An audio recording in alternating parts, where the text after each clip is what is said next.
Hello class, welcome back बच्चों। लो प्यारे बच्चों, स्टार्ट कर रहे हैं नया लेक्चर।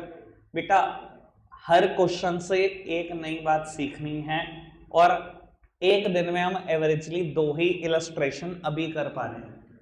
बाबू स्पीड को इतना करना है कि एक दिन में 3 इलस्ट्रेशन तक पहुंच जाए, ठीक है ना जी। और ऐसे ही 2-3 रोज होमवर्क बाबू, तब जाकर मैं कह सकता हूं कि 2-3 दिन में चैप्टर खत्म हो रहा है, ठीक है। मेरे को आज भी कम से कम 2 नई बातें आपको सिखानी है और एक लिमिटेड सा टाइम बचा है, 20 मिनट मेरा प्रॉब्लम्स में ही उलझ गया। बाबू मैं एक काम कर रहा हूं, आज एक क्वेश्चन बड़ा फ्रेम करते हैं, एक बड़ा क्वेश्चन जिसमें बेटा 2 से 3 बातें नहीं है, एक ही क्वेश्चन करते हैं, ठीक है जी। मेरे साथ साथ आप सभी इलस्ट्रेशन नोट डाउन करेंगे, गौरी आप मत करना अभी, ठीक है। अब नहीं आप करो, केशव आप मत करो। बाबू करना शुरू करना, नोट डाउन।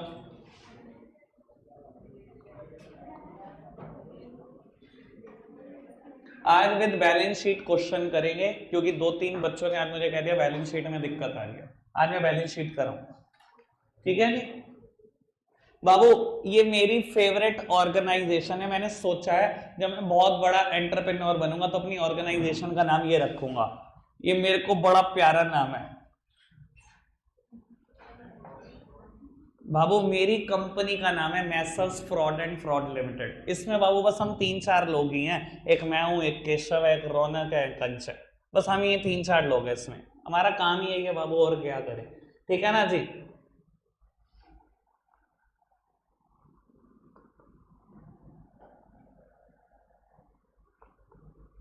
रौनक कह रहा आपका काम है, मेरा नहीं। बताओ कैसी कैसी बातें करते हैं, मेरा साथ छोड़ दिया रौनक, तूने गलत बात है ये।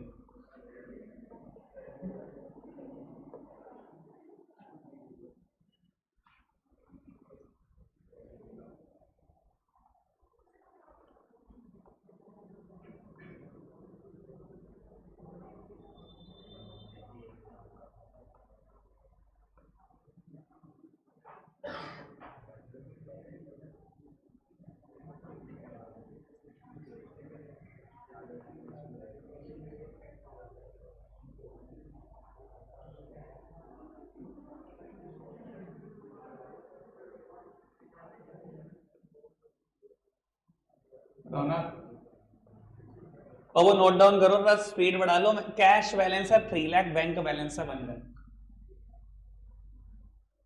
Cash balance 3 lakh, bank balance 1 lakh.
बाबू एक काम कर दोगे, ये मैंने ना लिखा है purchase furniture on credit 10 lakhs, मैं इसको 1 लाख कर रहा हूं बाबू, आप भी 1 लाख कर लेना। बस इसको सही कर लो, ये 1 लाख कर लो, ठीक है जी। बेटा शुरू की 2 ट्रांजैक्शन करके फॉर्मेट बनाकर आप कॉपीज में 6 बजे तक इतना दिखा दो मुझे, फॉर्मेट बनाकर 2 ट्रांजैक्शन करके, ठीक है जी। फिर हम धीरे धीरे चर्चा को शुरू करेंगे, ठीक है जी। करना जरा स्टार्ट, ऐसा नहीं कर, आप खड़े हो जाओ भाई। बाबू कुछ बच्चे बहुत एडवांस हैं, उन्होंने तो ट्रांजैक्शन 4-4, 5-5 कर दी मैंने, कईयों की कॉपीज में देखी। फिफ्थ में प्रॉब्लम फेस करोगे पक्की बात है, ठीक है ना। लेकिन एक बार थर्ड का डिस्कशन सबसे पहले कर देते हैं। कहता है purchased furniture on credit, furniture खरीदा लेकिन उधार पर खरीदा। भैया उधार पर खरीदा, समझदार को इशारा काफी, बाकी फिर भी एक बार पूछ लेते हैं कौन सी दो जगह पर इंपैक्ट पड़ा होगा। अनुज, फर्नीचर खरीदा है ऑन क्रेडिट, कौन सी दो जगह पर इंपैक्ट आया होगा बाबू? अगर आपने फर्नीचर खरीदा है, बिजनेस में फर्नीचर आ गया, एक एसेट्स आ गई, बढ़ गई भैया, एसेट्स बढ़ गई, फर्नीचर 1 लाख रुपए से जब, लेकिन आपने उसकी आज पेमेंट नहीं करी, पर कभी तो करोगे। आपको नहीं लगता कि सिरदर्दी सर पे आ गई है कि कभी तो उसके पैसे वापस करने हैं? मैंने उधार पर खरीदा है फर्नीचर, बेटा क्रेडिटर्स भी बढ़ जाएंगे, लायबिलिटी भी बढ़ जाएगी बेटा 1 लाख रुपए से। कोई दिक्कत कोई परेशानी तो नहीं? जिससे भी हम उधार पर खरीदते हैं सामान बेटा, हर वो सप्लायर क्रेडिटर कहलाता है। याद है बात? कोई दिक्कत कोई परेशानी तो नहीं? सब ट्रीटमेंट सोच पा रहे हैं? दो उज्जवल सोच पाया था ये बात तू खुद से? चलो जी बाबू रिकॉर्ड कर दो फटाफट से। अब मैंने थर्ड का ट्रीटमेंट बता दिया, फोर्थ का ऑलरेडी पता है, ड्राइंग से ट्रीटमेंट पता है सबको। आप एक काम करो और 5 मिनट लो, यहां पर मिलो मुझे फिफ्थ ट्रांजैक्शन पर। फिफ्थ ट्रांजैक्शन कोई खुद से सॉल्व नहीं करेगा बेटा, आप कोशिश कर लो, मन में सोच के रखो, वहां मत लिखना, गलत मत लिख देना।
लो बेटा सामने देखना, फिफ्थ ट्रांजैक्शन नई ट्रांजैक्शन है, पहली बार करने जा रहे हो, इसलिए सोचते टाइम भी थोड़ी सी दिक्कत लगी होगी। कुछ बच्चों ने सोचने की कोशिश की है, अगर बाबू सही सोचा है तो हैट्स ऑफ है आपको। अब अभी पता लग जाएगा 2 मिनट के बाद कि आप सही सोच रहे हो कि नहीं, सब सामने देखना नहीं तो। बेटा ट्रांजैक्शन कहती है sold goods costing 1 lakh for 1,50,000। काम की बात बताने जा रहा हूं आपको बेटा। अभी तक मैं जितने भी क्वेश्चन देता था ना, मैं हमेशा ऐसे देता था, सोल्ड गुड्स फॉर 1,50,000। इसका मतलब समझते हो आप? सामने देखना, नित्य सामने देख ले बेटा। अगर मैं बोल रहा हूं सोल्ड गुड्स फॉर 1,50,000, इसका मतलब कोई समझता है? इसका मतलब होता है 1,50,000 का स्टॉक गया, 1,50,000 रुपए आ गए, ठीक है। और अगर मैं और डीप में जाके इसका मतलब बताऊं तो इसका मतलब होता है जो स्टॉक मैंने 1.5 लाख का खरीदा था वो 1.5 लाख में ही बेच दिया। पर बाबू दुकान पे कभी ऐसा होता है कि मैंने 10 रुपए का सामान खरीदा और 10 में बेच दिया? ऐसा होता है? क्या होता है भाई, 10 का सामान खरीदा, कुछ तो मुझे भी चाहिए, 12 में, 14 में, 15 में, 16 में, ऐसे ही तो बेचता हूं। ऐसा ही होता है। तो बाबू अब से कहानी वही शुरू है। अब यानी कि मैं वो कहानी कराने जा रहा हूं जो रियलिटी के पास है। अगर मैं बोलता हूं ना सोल्ड गुड्स फॉर 1,50,000, ये कोई रियलिटी के पास नहीं है टर्म। हाँ ये वो बात अलग है कि अकाउंटिंग इक्वेशन में आपको बहुत आसान लगता है कि स्टॉक चला गया 1.5 लाख का, कैश आ गया 1.5 लाख का, बहुत बढ़िया, ये तो आसान ट्रीटमेंट है, ऐसा ही है। आप उम्मीद करते हो ऐसा ही बार बार आए, पर बाबू जो चीज रियलिटी के पास ही नहीं, ऐसी ट्रांजेक्शन को सीख के भी क्या कर लोगे? वो सीखो ना जो रियलिटी है। अब सुनना काम की बात, युवराज भाई अब रुक जाओ 5 मिनट के लिए। अंश तो भी कहता है sold goods costing 1 lakh for 1,50,000, 1 lakh रुपए की कीमत का गुड्स 1.5 लाख में बेच दिया। यानी कि वो गुड्स जो मेरे पास 1 लाख रुपए का पड़ा था वो मैंने 1.5 लाख रुपए में बेच दिया है। सोच पा रहे हैं सारे बात को? रीड तो हो रहा है, मतलब समझ में आ रहा है? क्या ये चीज रियलिटी के बिल्कुल पास है? बिल्कुल पास है। ऐसा ही होता है बेटा, कमा कर ही तो बेचेंगे हम। 1 लाख की चीज एक में कौन बेचता है? अगर मैं कहूं sold goods costing 1 lakh for 1 lakh, फिर तो क्या ही बात है? फिर क्या है, स्टॉक में से 1 लाख कम करो, कैश आ गया 1 लाख, खत्म कहानी। पर बाबू मैं बोल रहा हूं 1 लाख रुपए की कॉस्ट का गुड्स आपने अब 1.5 लाख में बेच दिया। बेटा एक सिंगल मिनट है आपको 2-3 चीजों पे जहां भी इंपैक्ट आ सकता है सोचने की कोशिश करो। पहला इंपैक्ट हमेशा उस चीज पे सोचना जिस पे मैं सोचने को कहता हूं। 1 लाख रुपए का दुकान पे गुड्स है, बेच दिया, उसको बेचा मैंने 1.5 लाख रुपए में है। मुझे बताओ वो मुझे कैश कितने रुपए देगा, 1 लाख या 1.5 लाख? 1.5 लाख पक्की बात। मैंने दुकान से गुड्स उठाया 1 लाख रुपए का, ये फर्नीचर मान लो सारा 1 लाख रुपए का, मैंने 1 लाख रुपए का फर्नीचर उठाया, बेच दिया, उसका 1.5 लाख रुपए, उसने मुझे 1.5 लाख रुपए कैश दिए होंगे, कोई दिक्कत तो नहीं किसी को इस बात में? 1.5 लाख रुपए का कैश आया, स्टॉक कितने का गया? 1 लाख या 1.5 लाख? पक्की बात, स्टॉक कितने का गया? 1 लाख। 1 लाख का स्टॉक गया, 1.5 लाख का कैश आया। इस ट्रांजैक्शन की वजह से मुझे प्रॉफिट हुआ या लॉस? बाकी तो मैंने कुछ बोलना नहीं, बाकी तो आप ही बोल दो। प्रॉफिट का इंपैक्ट कहां देता हूं? लास्ट क्लास में बताया था, प्रॉफिट का इंपैक्ट कहां देता हूं बेटा? कैपिटल में। यानी कि बेटा अगर 50,000 से प्रॉफिट बढ़ रहा है तो मैं 50,000 से ही कैपिटल बढ़ा दूंगा। यानी कि 3 इंपैक्ट है। मेरी तरफ देखना, सब सामने देखना बेटा। बाबू कैश आ गया 1.5 लाख, स्टॉक चला गया 1 लाख, प्रॉफिट्स बढ़ गए 50,000 से, दैट मींस कैपिटल बढ़ गई 50,000 से। सोच पा रहे हैं सब? कोई दिक्कत कोई परेशानी तो नहीं? बहुत इजी, बहुत सिंपल। ठीक है जी बाबू, लास्ट ट्रांजैक्शन की बात भी कर देंगे, 2 मिनट है, आप भी अपनी नोटबुक में लिख लो, मैं भी लिख देता हूं। ठीक है जी, फटाफट से सॉल्व कर दो।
बाबू बस बस बेटा बस, सामने देखो, लास्ट बिजनेस ट्रांजैक्शन।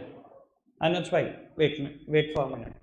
बाबू लास्ट बिजनेस ट्रांजैक्शन कहता है, सिर्फ मन में सोचेंगे सब, वैसे तो कहानी बिल्कुल क्लियर है। पेड टू क्रेडिटर्स 1 लाख, आपने क्रेडिटर को 1 लाख रुपए उठाकर दे दिए। बाबू इंपैक्ट मैं पूछने वाला हूं किसी ना किसी बच्चे से, ठीक है जी। सुरभि, क्या हुआ होगा इस ट्रांजैक्शन की वजह से?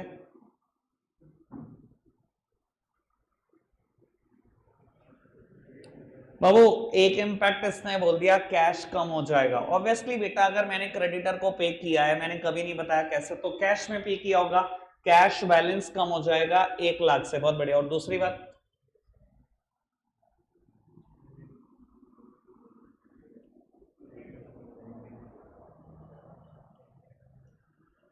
बेटा क्रेडिटर्स को पे किया है और क्या है, क्या होगा बाबू? लाइबिलिटी में कहीं ना कहीं देख लो आपने लिखा होगा क्रेडिटर्स। अगर बेटा क्रेडिटर को पे कर चुके हो तो वो लाइबिलिटी भी तो खत्म हो जाएगी बेटा, या कम हो जाएगी। इतनी सिंपल बात। अगर क्रेडिटर को पे कर दिया है तो कैश बैलेंस भी कम और बेटा क्रेडिटर भी कम हो जाएंगे। 1-1 लाख रुपए से कर दो बेटा, फटाफट से जल्दी से कर दो।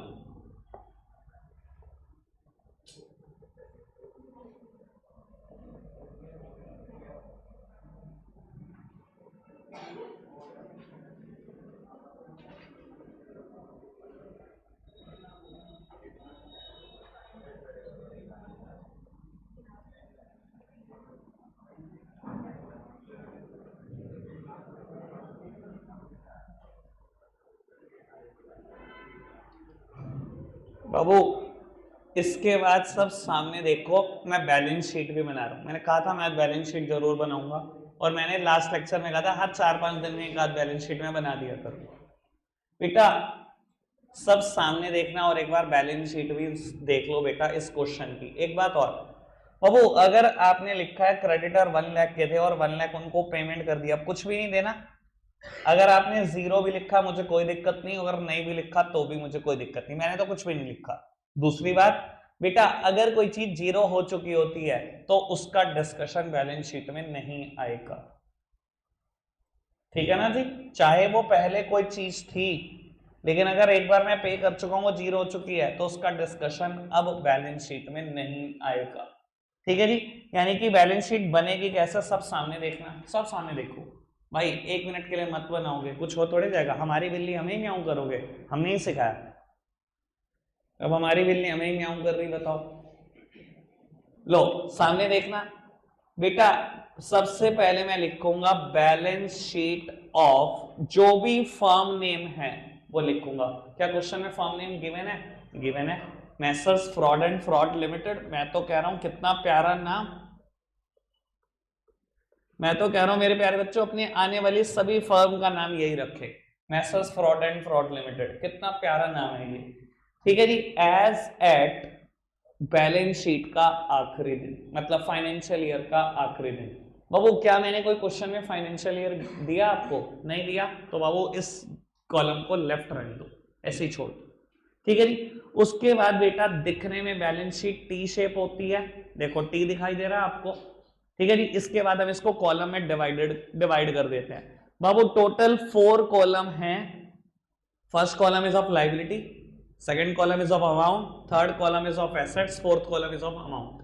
सेकेंड और फोर्थ कॉलम इक्वल लेंथ के और छोटे छोटे, और फर्स्ट और थर्ड कॉलम ठीक ठाक लेंथ के और लगभग बराबर। जिन जिनको भी बेटा बैलेंस शीट में प्रॉब्लम आई थी सब सामने देख लो। बाबू अब मैंने क्वेश्चन करा, ठीक है ना जी, जो जो भी एसेट्स आई है मेरे पास, ये सब एसेट साइड लिखा है, cash, bank, stock, furniture. Cash के सामने 1,30,000, बैंक 1,00,000, स्टॉक 1,00,000, फर्नीचर 1,00,000। और बेटा कैपिटल के सामने 4,30,000। सामने देखना सब बेटा, जितनी एसेट्स हैं 4 दिखाई दे रही हैं, कैश, बैंक, स्टॉक, फर्नीचर। बेटा सबको लिख दो बैलेंस शीट में, कैश, बैंक, स्टॉक और फर्नीचर। और जो जो फाइनल इक्वेशन में बैलेंसेस आए हैं वो इनके सामने लिख दो। कैश बेटा 1,30,000 आया और बाकी सभी की सभी आइटम्स 1 लाख है, सभी की सभी, ऐसा ही है। और बेटा लाइबिलिटी साइड सिर्फ एक आइटम है, सिंगल आइटम, कैपिटल 4,30,000 रुपए। बेटा क्रेडिटर्स थे पहले, लेकिन एफई में वो जीरो हो गए, फाइनल इक्वेशन में वो जीरो हो गए, तो मैं यहाँ क्रेडिटर लिखूंगा भी नहीं, जिस चीज की वैल्यू ही नहीं रह गई मैं उसको लिख के भी क्या कर लूंगा। ठीक है, अब सुनो आखिरी बात बैलेंस शीट की। बेटा टोटल दोनों का एक लाइन में होना चाहिए, जिस लाइन में यह बिल्कुल उसके पैरेलल लायबिलिटीज हो। ऐसा कोई ना करे कि यहां टोटल का कॉलम बना दे लायबिलिटी का। ठीक है जी बाबू, अगर आपने सब कुछ ठीक किया होगा तो एसेट्स बिल्कुल बराबर होंगी लायबिलिटीज के, बिल्कुल बराबर। इससे प्रूव हो जाएगा आपने सब कुछ ठीक किया। ठीक है ना जी। और अगर सच में जिसको बैलेंस शीट मुश्किल लग रही है बाबू, आज चुल्लू भर पानी लेना और डूब मरना, 2 घूंट पानी लो, नाक में डालो, सांस मत आने देना जब तक निपट ना जाओ। वही होता है चुल्लू भर पानी लेके डूब मरना। ये मुश्किल, फूक मारू मैं इसको, नजर ना आएंगे। चलो बेटा, अब आपके लिए होमवर्क क्या ये समझ लो, आज ही पिक मिलेगी होमवर्क की, इसके बाद बेटा आप बुक्स लेके आ रहे हो कल से। बेटा इलस्ट्रेशन नंबर 1 और 2 बुक से, डीके गोयल सर की बुक से, अकाउंटिंग इक्वेशन से, मैं आज तो दिखा दूंगा, अभी पिक भी क्लिक करके ग्रुप में भेज दूंगा। और क्वेश्चन नंबर 1 और 2 आपके लिए, और ये बहुत छोटे छोटे हैं, सिर्फ 4 क्वेश्चन होमवर्क हैं, बहुत छोटे छोटे आपके लिए।